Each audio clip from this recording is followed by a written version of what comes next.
Améliorer son bien-être, 6 questions et 5 clés pour mieux vivre. Voilà ce que je souhaite vous partager dans cette vidéo. Bonjour à toutes et à tous, je suis Mylène Muller, l'auteure de cette chaîne Les Défis d'Ephyzen et conceptrice de la méthode de coaching de l'alignement au projet. Avant d'attaquer le thème de cette vidéo, améliorer votre bien-être.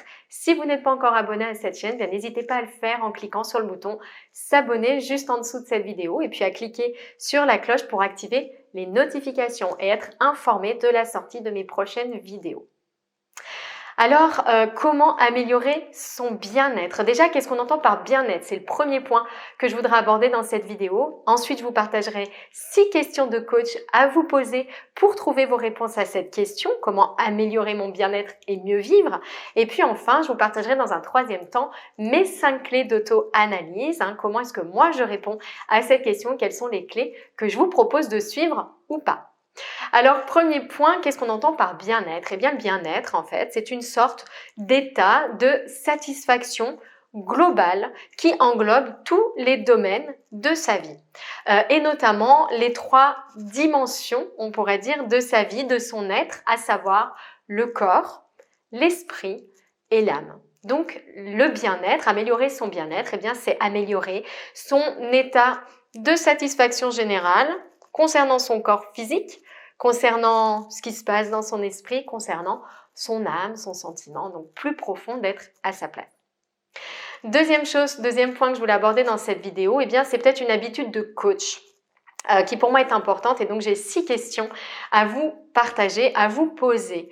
L'idée ici, c'est de prendre l'habitude de vous poser à vous-même les questions auxquelles vous souhaitez répondre parce que sachez qu'une réponse qui vient de vous sera beaucoup plus facile à mettre en pratique pour vous qu'un conseil reçu de l'extérieur qui va rester dans le domaine de l'intellectuel, du conceptuel. Une réponse que vous êtes allé chercher en vous, c'est comme si vous aviez déjà fait la moitié du chemin en ce qui concerne sa mise en pratique. On intègre beaucoup mieux des réponses qu'on a trouvées soi-même que des conseils qu'on a reçus de l'extérieur. Donc, je vous invite à vous poser ces questions-là, ces 6 questions. Dans chacune des dimensions que j'ai évoquées, le corps, l'esprit et l'âme, demandez-vous, qu'est-ce qui fait du bien à mon corps, à mon esprit, à mon âme? Qu'est-ce qui fait du bien à votre corps? Posez-vous vous-même cette question. Quand est-ce que vous vous sentez satisfaite de ce que vous faites à votre corps physique? Quand est-ce que vous avez le sentiment de vous faire du bien? Posez-vous cette question sur votre corps. Demandez-vous, qu'est-ce qui fait également du bien à mon esprit? Quand est-ce que je me sens en paix, en harmonie, sereine avec ce qui se passe ici, avec mon esprit, avec le monde du mental, émotions, pensées, tout ce qui se passe là-haut? Qu'est-ce qui fait du bien à mon esprit? Et enfin, qu'est-ce qui fait du bien à mon âme? Quand est-ce que je me sens connectée, alignée, à ma place, dans ma raison d'être, dans ma mission de vie? Quand est-ce que je me sens connectée à quelque chose de plus grand? Et puis, ça, ce sont les 3 premières questions. Et puis, les 3 questions suivantes, qui sont également des questions qu'un coach vous poserait. Qu'est-ce qui ne fait pas de bien à votre corps? Qu'est-ce qui ne fait pas de bien à votre esprit? Qu'est-ce qui ne fait pas de bien à votre âme? Posez-vous également ces 3 questions-là. Qu'est-ce que je fais actuellement qui ne fait pas de bien à mon corps, qui ne fait pas de bien à mon esprit, qui ne fait pas de bien à mon âme? Lorsque vous avez identifié ces actions que vous faites et qui ne vous font pas du bien, donc qui ne vous aident pas à améliorer votre bien-être, au contraire, qui abîment votre bien-être, qui le diminuent votre bien-être, eh bien demandez-vous pour tous ces points que vous avez identifiés, pourquoi est-ce que je les ai mis en place? Pourquoi est-ce que je le fais?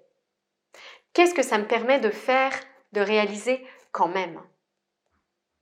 Il y a ici une question qui est importante avec tout ce qu'on fait qui n'a pas l'air bien et qu'on fait quand même. C'est vraiment cette idée que tout ce qu'on met en place dans notre vie a en fait une intention positive au départ. C'est un concept de PNL qui est très connu.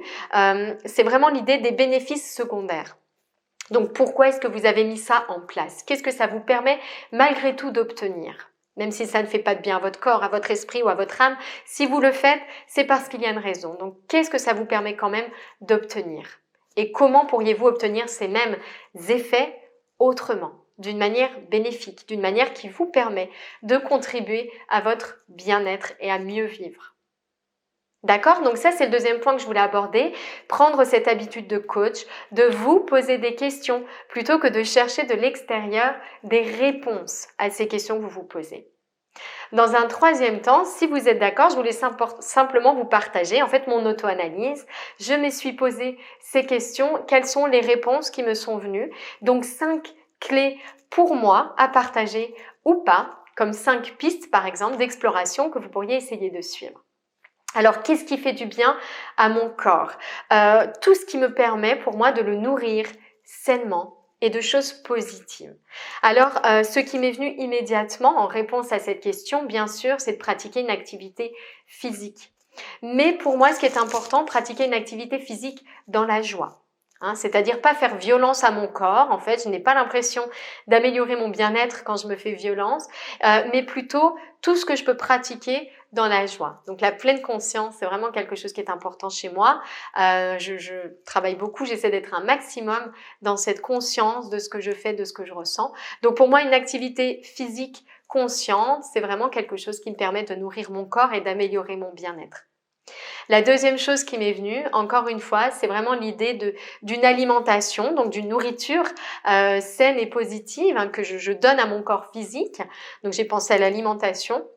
Avoir une alimentation saine et variée, c'est pour moi vraiment un deuxième axe, une deuxième clé à suivre pour améliorer mon bien-être et notamment manger, prendre mes repas un maximum en conscience. Donc se poser dans l'instant, être bien présente à ce que je fais. Donc ça, c'est 2 premières clés qui concernent le corps physique. Ensuite, qu'est-ce qui fait du bien à mon esprit? Alors, il y a 2 choses qui me sont venues, 2 clés que je vous partage également. La première, c'est d'identifier ce qui est désagréable dans mon esprit. Les pensées négatives, dites négatives, les émotions dites négatives, et vraiment les comprendre, les observer. Qu'est-ce qui se passe? Comment elles se manifestent? Les accueillir. Donc ça, c'est vraiment une clé en ce qui concerne le bien-être au niveau de mon esprit. Identifier le négatif, l'accueillir, l'envelopper. Et puis le deuxième axe, c'est d'essayer de créer, de nourrir, de cultiver tout ce qui est positif, toutes les formations mentales positives, stimulantes, nourrissantes, d'essayer de les renforcer, de les créer, de les souligner pour les multiplier, les cultiver, comme des petites graines que je choisirais d'arroser en posant mon attention dessus. Donc ça, c'est vraiment la deuxième clé par rapport au bien-être au niveau de mon esprit qui m'est venue et que je mets moi en pratique. Maintenant, à la question, qu'est-ce qui fait du bien à mon âme? Là, il y a une clé principale qui m'est venue. Pour moi, c'est vraiment de veiller à être aligné, à explorer cet état d'alignement, le comprendre et puis à faire le choix à chaque instant de donner vie, créer la vie qui correspond à la plus belle version de moi-même. Voilà, c'est pour moi vraiment ce qui me permet d'améliorer mon bien-être en nourrissant mon âme, c'est de cultiver cet alignement. C'est d'ailleurs cette idée qui est à l'origine de la méthode de coaching que j'ai créée, la méthode de coaching de l'alignement au projet. C'est vraiment commencer par aller chercher au niveau de son âme cet alignement, ce sentiment d'être en accord avec soi, d'être à la bonne place, de cheminer pour créer la plus belle version de soi. Si c'est quelque chose qui vous intéresse, je mettrai en lien en dessous de cette vidéo une formation que je propose, 8 étapes pour créer la vie qui vous ressemble. Ce sont vraiment 8 étapes pour justement cheminer vers cet alignement. Voilà ce que je souhaitais vous partager dans cette vidéo. Donc, ces 6 questions de coach, ces 5 clés qui viennent vraiment de mon auto-analyse. Mais encore une fois, prenez-les comme des pistes d'exploration pour vous. Mais prenez du temps pour vous poser ces questions. Vraiment, il y a un principe qui est important en coaching que j'aime beaucoup. C'est l'idée que chaque personne porte en elle ses ressources et ses réponses. Donc, prenez encore une fois cette habitude de vous poser ces questions. Et si cela vous intéresse, accédez à ma formation 8 étapes pour créer la vie qui vous ressemble que je mettrai en lien de cette vidéo. Passez une belle journée. À très bientôt.